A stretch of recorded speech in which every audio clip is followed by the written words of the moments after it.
আজকে আমি জালিটা নিয়েছি, জালিটা দিয়ে আমি একটু ভাজি করব। তবে আমি দেখাবো এটা আপনাদেরকে কতটা মানে ইজিলি এটা ভাজি করা যায় এবং একটু ডিফারেন্ট টেস্ট করব আমি এটার। এই জন্য আমি আপনাদের সামনে এটা মানে রান্না করে দেখাবো। আর এটাকে আমি এখন খুব ভালো করে ধুয়ে নিয়ে পরিষ্কার করে কেটে তারপরে আমি আপনাদের দেখাবো আমি এটা কীভাবে ভাজি করতেছি। তাহলে চলেন এখন দেখে নেওয়া যাক। যেহেতু আমি ভাজি করব সেহেতু এটাকে আমি কীভাবে কেটে নিয়ে উপরের বিচির অংশটুকু আমি কেটে ফেলে দিচ্ছি, কারণ এই চাল কুমড়ার বিচি অ্যাটলিস্ট খাওয়া যায় না, লাউ বিচি হলে তবু একটা কথা ছিল। এই যে দেখুন আমি এভাবে টুকরো টুকরো করে যতটা আসলে পাতলা করে পারা যায়, এটা আসলে বটি দিয়েই বেশি ভালো হয়। আপনারা যারা হাসা বটি ব্যবহার করেন, এই যে দেখুন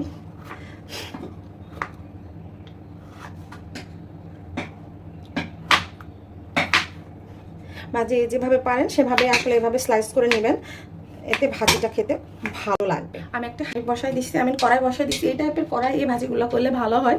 ননস্টিকে বেশি তো আর আপনার নাড়া যায় না, সেক্ষেত্রে কোটিংটা উঠে যাওয়ার একটা সম্ভাবনা থেকে যায়।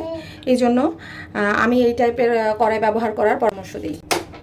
আমার কাছে এই ভাজিটাকে একদম জাদুকরি ভাজির মতো মনে হয়, কারণ এটা এত অল্প উপকরণে রান্না করতে হয়, এত মজার যে বলার ভাষা নাই। কয়েকটা আমি শুকনা মরিচ দিয়ে দিলাম এভাবে ফেরে, আর আমি দিয়ে দিব কিছুটা থেতো করা রসুন ফোড়নে।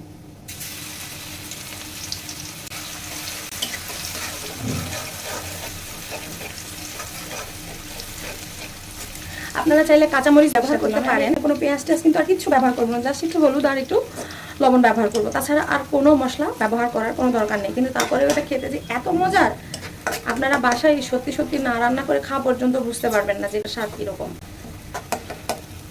রসুনগুলো আমার অনেকটা ব্রাউন কালার হয়ে আসতেছে, আমার পুড়ে লাগলে ভালো লাগবে না। আমার কেটে রাখা আমি চাল কুমড়াটা দিয়ে দিলাম। লবণটা স্বাদ মতো দিতে হবে, তবে হ্যাঁ এখানে অবশ্যই লবণ প্রথম অবস্থায় বেশি ব্যবহার করবে না, এটা তো অল্পতেই লবণ হয়ে যায়। আর দিয়ে দিলাম পরিমাণ মতো হলুদ। সেটা আমার মশলা, আমি আর কোনো মশলা ব্যবহার করব না।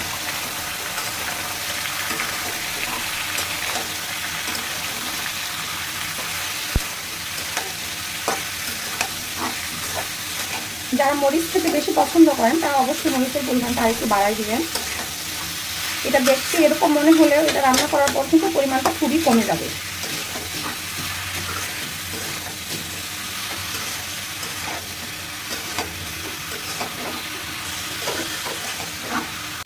আর ঢাকা দেওয়ার কোনো প্রয়োজন নেই, এভাবেই আপনারা আস্তে আস্তে নেড়ে চেড়ে রান্না করতে থাকবেন। আর আমি তো দেখাই দিচ্ছি আপনাদেরকে, দেখুন অলরেডি কতটা পানি বের হয়ে গেছে, তার মানে বুঝতে পারতেছেন যে এটা লোহিতে দিয়ে রাখলে এটার কী অবস্থা হবে। এই জন্য মিডিয়াম টু হাই দিয়ে রাখবেন, পানিটাও শুকিয়ে যাবে আর আপনি চালিটাও সেদ্ধ হয়ে যাবে।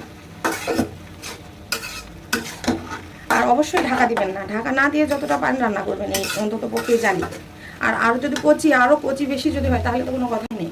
দেখুন আমি পানিটা মোটামুটি শুকাই ফেলছি জোরে, এটাকে জাল দিয়ে এখন আমি জালটা এখন আমি মানে লো টু মিডিয়ামে করে রেখে দিব, যাতে এটা এখন সুন্দর করে সেদ্ধ হয়ে আর নরম হয়ে যায়।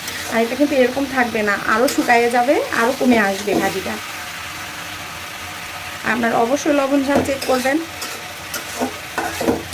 তবে এটার টেস্ট কিন্তু কাঁচা মরিচে না, আমি যে কাঁচা মরিচ ব্যবহার করতেছি না তার মানে এই না যে কোনো কারণে হয়তো ওই করতেছি, সেটা না। আসলে এটার মজাই হচ্ছে এই শুকনা মরিচে, এই জন্য আমি এটা দিয়ে রান্না করলাম।